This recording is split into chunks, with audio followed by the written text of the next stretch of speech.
Kita lihat portofolio naik, warna hijau muncul, lalu merasa keputusan investasi kita sudah benar. Tapi saat hasilnya benar-benar dihitung, ada satu hal yang sering luput, yaitu pajak. Diam-diam, potongan ini ikut memperlambat pertumbuhan uang kita, dan biasanya baru terasa ketika hasil akhirnya tidak semanis yang dibayangkan. Makanya saya ingin tanya di awal, kamu selama ini termasuk yang selalu menghitung potongan pajak sebelum investasi, atau justru baru sadar belakangan kalau hasil bersihmu ternyata lebih kecil? Tulis di kolom komentar dan pilih yang paling dekat. Selalu hitung detail sebelum investasi, jujur, baru sadar sekarang kalau pajak ternyata sebesar itu. Masalahnya, pajak sering dianggap urusan belakang, seolah yang penting beli aset bagus dulu, nanti potongannya dipikirkan belakangan. Padahal dalam investasi, pajak itu sama pentingnya dengan inflasi, biaya transaksi, dan risiko. Kalau dari awal tidak masuk hitungan, strategi yang terlihat bagus bisa jadi sebenarnya kurang efisien. Di titik ini, kita perlu bedakan satu hal penting, return kotor dan return bersih. Return kotor itu angka yang terlihat menarik di aplikasi. Tapi return bersih adalah angka yang benar-benar tersisa setelah semua potongan selesai bekerja. Investor yang serius tidak berhenti di angka yang terlihat, tapi fokus pada hasil yang benar-benar bisa disimpan. Coba bayangkan ada dua investor. Modalnya sama, instrumennya mirip, hasil investasinya juga tampak tidak jauh beda. Tapi yang satu paham cara mengelola dampak pajak, sementara yang satu lagi asal jalan. Setelah beberapa tahun, hasil akhirnya bisa berbeda cukup jauh. Bukan karena yang satu lebih jenius, tapi karena yang satu lebih paham cara kerja sistem. Disinilah letak masalah yang sering diremehkan. Setiap uang yang terpotong pajak hari ini bukan cuma berkurang sekali, tapi juga kehilangan kesempatan untuk ikut berkembang di tahun-tahun berikutnya.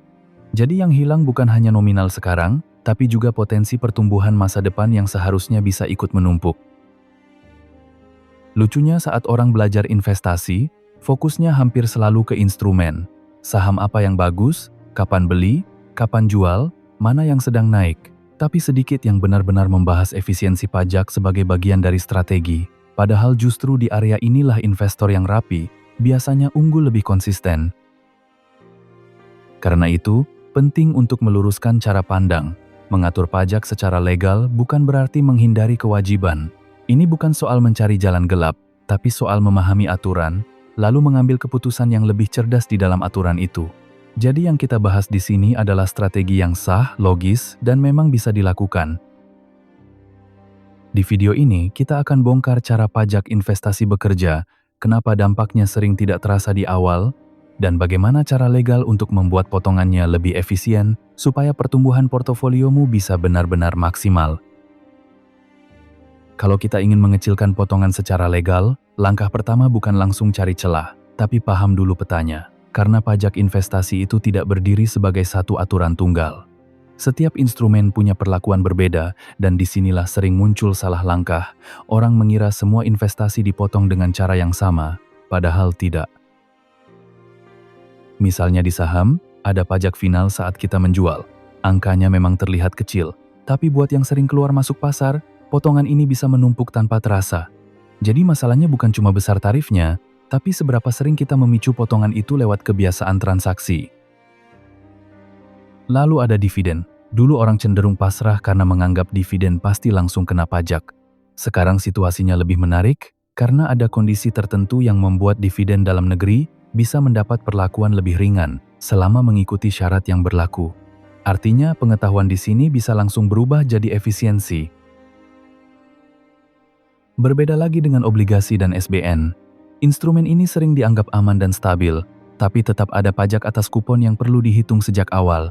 Jadi saat melihat yield, jangan terpaku pada angka permukaan. Yang lebih penting adalah berapa hasil bersih yang benar-benar masuk setelah potongan berjalan. Kalau masuk ke reksadana, pendekatannya juga tidak sama. Ada keunggulan tertentu dari sisi efisiensi pajak yang membuat instrumen ini terasa lebih praktis bagi sebagian investor. Bukan berarti selalu paling unggul, tapi jelas ada alasan kenapa reksadana sering dianggap lebih sederhana dari sisi hasil bersih. Sementara itu, deposito yang terlihat aman juga punya konsekuensi pajak yang cukup terasa. Bunganya dipotong, lalu setelah itu masih harus berhadapan dengan inflasi. Jadi kalau hanya melihat nominal bunga tanpa menghitung hasil bersih real, kita bisa merasa untung. padahal daya tumbuh uangnya sebenarnya tipis. Properti pun tidak lepas dari logika yang sama. Saat orang bicara untung dari jual aset, sering yang dibahas hanya selisih harga beli dan harga jual, padahal ada biaya dan pajak transaksi yang ikut memengaruhi hasil akhir. Jadi keuntungan di atas kertas belum tentu sama dengan uang bersih yang benar-benar bisa dinikmati. Hal lain yang juga penting, perlakuan pajak bisa berbeda antara investor pribadi dan badan usaha. Ini bukan berarti semua orang harus pindah struktur, tapi setidaknya kita perlu sadar bahwa bentuk kepemilikan bisa memengaruhi efisiensi. Jadi strategi investasi yang cerdas bukan cuma soal pilih aset, tapi juga paham wadah dan aturannya. Intinya, sebelum bicara cara mengecilkan potongan, kita harus tahu dulu di mana saja potongan itu muncul. Karena kalau peta dasarnya belum jelas, kita akan sulit menyusun strategi yang rapi. Dan dari sini, kita mulai masuk ke pertanyaan berikutnya. Instrumen mana yang sebenarnya paling efisien untuk pertumbuhan jangka panjang? Kalau pajak tiap instrumen berbeda, berarti kita tidak bisa menyusun portofolio hanya berdasarkan return dan rasa aman. Kita juga perlu melihat efisiensi pajaknya, karena tujuan investasi bukan sekadar mencari hasil tinggi, tapi menjaga supaya hasil itu tidak terlalu banyak terpotong di tengah jalan. Disinilah strategi mulai jadi lebih matang. Artinya, saat memilih instrumen, kita perlu membandingkan beban pajak efektifnya. Saham, obligasi, deposito, reksadana, sampai properti, semuanya punya karakter potongan yang berbeda. Jadi yang dicari bukan instrumen paling populer, tapi instrumen yang paling masuk akal setelah dihitung hasil bersihnya. Di titik ini reksadana sering menarik perhatian karena dari sisi pajak terasa lebih praktis. Investor tidak direpotkan oleh potongan transaksi seperti pada beberapa instrumen lain, sehingga hasil bersihnya lebih mudah dibaca. Bukan berarti selalu paling unggul, tapi untuk investor tertentu, kesederhanaan ini sangat membantu. Lalu ada dividen. Kalau syarat yang berlaku dipahami dengan benar, dividen dalam negeri bisa menjadi lebih efisien dari yang dibayangkan. Masalahnya, tidak sedikit investor yang menerima dividen begitu saja tanpa memikirkan langkah lanjutan. Padahal di sini ada ruang strategi yang legal dan cukup penting untuk pertumbuhan portofolio. SBN Retail juga layak dilihat dari sudut yang lebih tenang.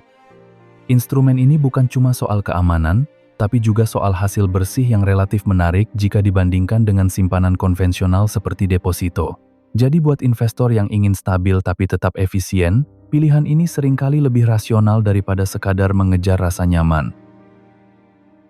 Selain memilih instrumen, kita juga perlu paham penempatan. Tidak semua aset cocok diletakkan dengan cara yang sama. Instrumen dengan beban pajak lebih tinggi sebaiknya ditempatkan dalam struktur yang lebih efisien, supaya potongannya tidak terlalu menekan hasil akhir. Ini yang sering disebut strategi penempatan aset secara cerdas. Kalau dilihat lebih jauh, saham yang fokus pada pertumbuhan dan saham yang rutin bagi dividen juga punya dampak pajak yang berbeda. Dividen langsung terasa sebagai arus kas, tapi juga bisa langsung memunculkan potongan. Sementara pertumbuhan nilai aset baru terasa saat direalisasikan. Jadi pilihan gaya investasi juga punya konsekuensi pajak. Karena itu, strategi terbaik selalu kembali ke profil investor. Untuk yang berorientasi jangka panjang, portofolio yang minim transaksi dan efisien pajak sering justru lebih kuat hasilnya. Bukan karena paling ramai, tapi karena lebih hemat gesekan yang diam-diam mengurangi pertumbuhan. Jadi intinya, kita tidak sedang mencari instrumen yang sempurna, kita sedang menyusun kombinasi yang paling efisien untuk tujuan kita. Dan setelah tahu cara memilih instrumen, langkah berikutnya adalah mengatur kapan kita bergerak, karena waktu transaksi juga sangat menentukan besar kecilnya potongan. Setelah tahu instrumen mana yang lebih efisien, langkah berikutnya adalah memahami waktu. Karena dalam investasi, pajak sering muncul bukan saat aset naik, tapi saat keuntungan itu direalisasikan. Artinya, kapan kita menjual sama pentingnya dengan apa yang kita beli. Di sini, timing bukan soal menebak pasar, tapi soal mengelola konsekuensi. Itulah kenapa strategi buy and hold sering lebih kuat dari yang terlihat. Selama aset belum dijual, keuntungan itu masih berada di dalam portofolio dan belum berubah menjadi potongan nyata. Jadi menahan aset lebih lama bukan cuma soal sabar, tapi juga cara alami untuk menunda beban pajak agar compounding punya ruang bekerja lebih penuh. Bandingkan dengan investor yang terlalu sering rebalancing atau keluar masuk posisi. Setiap transaksi mungkin terasa kecil dan wajar, tapi kalau dilakukan terus-menerus, potongan pajak dan biaya lain akan ikut menumpuk. Hasilnya, portofolio terlihat aktif, tetapi pertumbuhannya justru lebih mudah tergerus. Di sisi lain, ada juga strategi yang lebih cerdas saat pasar sedang tidak ideal, yaitu merealisasikan kerugian pada aset tertentu untuk mengurangi tekanan dari keuntungan di aset lain. Intinya bukan sengaja rugi, tapi menggunakan kerugian yang sudah terjadi sebagai alat pengelolaan yang lebih rapi. Tentu, langkah seperti ini tidak bisa dilakukan sembarangan. Ada aturan yang harus dipahami, karena tidak semua kerugian bisa diperlakukan sama dalam perpajakan. Jadi strategi ini tetap butuh disiplin, pencatatan, dan pemahaman yang jelas agar manfaatnya benar-benar legal dan efektif. Lalu soal rebalancing, ini juga sering disalahpahami. Menyeimbangkan portofolio tidak selalu harus menjual aset yang sudah naik. Dalam beberapa kondisi, kita bisa memakai dana baru untuk menambah porsi aset yang tertinggal. Hasilnya, komposisi tetap terjaga tanpa harus terlalu sering memicu potongan pajak. Waktu juga penting saat mendekati akhir tahun, karena keputusan menjual atau menahan aset di periode ini bisa memengaruhi posisi pajak secara keseluruhan. Investor yang rapi biasanya tidak menunggu semuanya selesai dulu, tapi sudah membaca kemungkinan sejak sebelum tahun pajak berakhir. Dari sini kita bisa lihat, overtrading bukan cuma masalah emosi atau fee transaksi, ia juga membuat portofolio lebih sering terkena gesekan pajak yang sebenarnya bisa dikurangi. Jadi makin sering bergerak belum tentu makin cerdas, kadang justru makin boros secara sistem. Karena itu, semua kembali ke disiplin pencatatan. Tanpa data transaksi yang rapi, kita sulit tahu kapan harus menahan, kapan harus merealisasikan, dan di mana peluang efisiensinya. Setelah waktu dan frekuensi mulai terkendali, langkah berikutnya adalah memanfaatkan struktur dan fasilitas legal yang memang sudah tersedia. Setelah paham soal instrumen dan waktu transaksi, kita masuk ke lapisan yang lebih strategis, yaitu struktur. Karena dalam dunia pajak, hasil akhir bukan cuma ditentukan oleh aset apa yang kita beli, tapi juga lewat jalur apa investasi itu dijalankan. Disinilah investor yang teliti biasanya punya keunggulan yang tidak terlalu terlihat di permukaan. Faktanya, pemerintah menyediakan beberapa fasilitas yang bisa dimanfaatkan secara legal. Masalahnya, cukup banyak orang tidak pernah benar-benar mempelajarinya. Akibatnya, mereka membayar lebih besar dari yang seharusnya, bukan karena aturannya berat, tapi karena strateginya belum rapi sejak awal. Salah satu contoh penting ada di dana pensiun seperti DPLK. Instrumen seperti ini bukan cuma bicara soal masa tua, tapi juga soal efisiensi pajak hari ini. Karena dalam kondisi tertentu, kontribusi yang masuk bisa membantu mengurangi beban pajak, sementara hasil pengembangannya dibiarkan tumbuh lebih tenang sampai masa pencairan. Disinilah konsep penundaan pajak jadi menarik. Selama dana masih berada dalam struktur yang tepat, pertumbuhannya bisa bekerja lebih utuh tanpa terlalu cepat terpotong. Efeknya mungkin tidak terasa dalam 1 atau 2 tahun, tapi dalam jangka panjang, selisih hasil akhirnya bisa sangat berarti.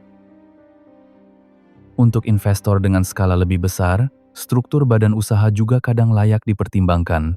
Bukan berarti semua orang harus pindah ke sana, tapi ada situasi tertentu di mana kepemilikan lewat badan bisa memberi efisiensi yang lebih baik dibanding kepemilikan pribadi. Jadi bentuk wadah juga bisa menjadi bagian dari strategi. Kalau seseorang juga punya usaha, ada lagi sisi yang perlu diperhatikan, yaitu fasilitas perpajakan untuk pelaku usaha kecil. Ini relevan karena arus kas bisnis dan investasi sering saling terhubung. Saat struktur usaha lebih efisien, ruang untuk membangun aset pribadi juga ikut lebih longgar. Lalu ada dividen yang bisa menjadi lebih efisien jika diperlakukan dengan benar. Selama memenuhi syarat reinvestasi dan pelaporannya rapi, potensi penghematan pajaknya cukup menarik. Jadi bukan cuma soal menerima hasil, tapi juga soal apa yang dilakukan setelah hasil itu masuk. Hal yang sering diremehkan adalah administrasi. Punya NPWP, melapor dengan benar, dan menyimpan dokumen dengan rapi terdengar sederhana, tapi justru disinilah fondasi efisiensi dibangun. Tanpa itu, peluang hemat bisa hilang, bahkan berubah jadi denda yang sebenarnya tidak perlu terjadi. Karena itu, ada titik di mana belajar sendiri cukup, tapi ada juga titik di mana bantuan tax advisor menjadi langkah yang masuk akal. Intinya sederhana, memahami pajak bukan beban tambahan, tapi bagian dari strategi membesarkan kekayaan. Dan setelah ini, kita perlu melihat kesalahan umum yang justru membuat potongan pajak makin besar tanpa disadari. Setelah tahu strategi yang legal, kita juga perlu jujur melihat kesalahan yang paling sering terjadi. Karena dalam praktiknya, potongan pajak yang terasa besar itu sering bukan semata karena aturannya berat, tapi karena cara kita mengelola investasi masih kurang rapi. Jadi masalah utamanya sering ada pada kebiasaan, bukan hanya pada sistem. Kesalahan pertama adalah tidak pernah menghitung total pajak yang benar-benar dibayar dalam setahun. Orang biasanya hanya melihat keuntungan per transaksi atau angka pertumbuhan di aplikasi. Padahal tanpa menghitung hasil bersih tahunan, kita tidak pernah benar-benar tahu seberapa besar return yang berhasil dipertahankan. Kesalahan berikutnya adalah terlalu sering trading karena takut ketinggalan momentum. Setiap jual beli memang terlihat kecil kalau dilihat satu persatu. Tapi saat kebiasaan ini terus berulang, potongan pajak dan biaya transaksi ikut menumpuk. Akhirnya, aktivitasnya tinggi, tapi efisiensinya justru rendah. Ada juga yang sebenarnya punya peluang memanfaatkan fasilitas legal, misalnya dari dividen, tapi tidak dijalankan karena merasa prosesnya ribet. Padahal, justru di situ ada ruang penghematan yang sah. Jadi kadang yang membuat pajak terasa besar bukan karena tidak ada solusi, tapi karena solusi yang ada tidak dipakai. Kesalahan lain muncul saat orang menaruh instrumen tanpa memikirkan efisiensi strukturnya. Semua aset diperlakukan sama, seolah tidak ada perbedaan dampak pajak. Padahal penempatan yang kurang tepat bisa membuat hasil bersih lebih kecil, meski instrumen yang dipilih sebenarnya sudah cukup baik. Lalu ada masalah pencatatan. Ini terdengar sepele, tapi sangat menentukan. Tanpa data transaksi yang rapi, kita sulit melacak biaya, keuntungan, kerugian, dan peluang efisiensi yang sebenarnya bisa dimanfaatkan. Investor yang tidak punya catatan biasanya bukan cuma bingung saat lapor, tapi juga kehilangan kendali atas strateginya sendiri. Kesalahan berikutnya adalah menganggap semua instrumen punya perlakuan pajak yang sama. Cara berpikir seperti ini membuat keputusan investasi jadi terlalu sederhana. Padahal setiap instrumen punya karakter, tarif, dan mekanisme potong yang berbeda. Kalau ini tidak dipahami, strategi yang dibangun akan mudah meleset dari hasil yang diharapkan. Ada juga yang menunda pelaporan atau melaporkan secara asal. Ini berbahaya, karena masalahnya bukan cuma soal administrasi, tapi juga potensi sanksi. Saat denda mulai muncul, biaya yang tadinya bisa dikelola justru berubah menjadi beban tambahan yang sebenarnya bisa dihindari sejak awal dengan disiplin dasar. Kalau disimpulkan, akar dari semua kesalahan ini bukan karena orang tidak mampu, tapi karena belum menganggap pajak sebagai bagian penting dari strategi investasi. Begitu cara pandangnya berubah, langkah perbaikannya jadi lebih jelas. Dan dari situ, kita bisa masuk ke tahap terakhir, yaitu menyusun kerangka portofolio yang lebih efisien untuk jangka panjang. Kalau semua pembahasan tadi diringkas, inti besarnya sederhana, pajak investasi memang tidak bisa dihilangkan, tapi bisa dikelola. Investor yang cerdas bukan yang sibuk mengejar angka tertinggi, melainkan yang paham cara menjaga hasil akhirnya tetap efisien. Karena yang benar-benar membesarkan kekayaan bukan return di layar, tapi hasil bersih yang terus bertumbuh. Langkah pertama, kenali dulu semua instrumen yang kamu punya dan pahami bagaimana masing-masing dikenai pajak. Jangan berhenti di nama produknya saja. Lihat juga cara potongnya, kapan pajaknya muncul, dan seberapa besar dampaknya terhadap hasil akhir. Dari sini, kamu mulai punya peta yang lebih jelas untuk mengambil keputusan. Langkah kedua, evaluasi kebiasaan transaksimu. Coba lihat lagi, apakah semua jual beli yang kamu lakukan memang perlu, atau justru ada yang hanya didorong emosi, rasa takut ketinggalan, atau keinginan terlihat aktif. Karena semakin sering bergerak tanpa alasan kuat, semakin besar peluang hasilmu tergerus oleh potongan yang sebenarnya bisa ditekan. Langkah ketiga, susun ulang portofolio dengan cara yang lebih efisien. Bukan berarti semua harus diubah total, tapi mulai tempatkan aset dengan logika yang lebih rapi. Pilih instrumen yang sesuai tujuan, lalu perhatikan juga dampak pajaknya. Portofolio yang sehat bukan cuma seimbang dari sisi risiko, tapi juga masuk akal dari sisi hasil bersih. Langkah keempat, manfaatkan fasilitas legal yang memang sudah tersedia. Kalau ada aturan yang memberi ruang efisiensi, pelajari dan gunakan. Jangan sampai kamu membayar lebih mahal hanya karena tidak sempat membaca mekanismenya.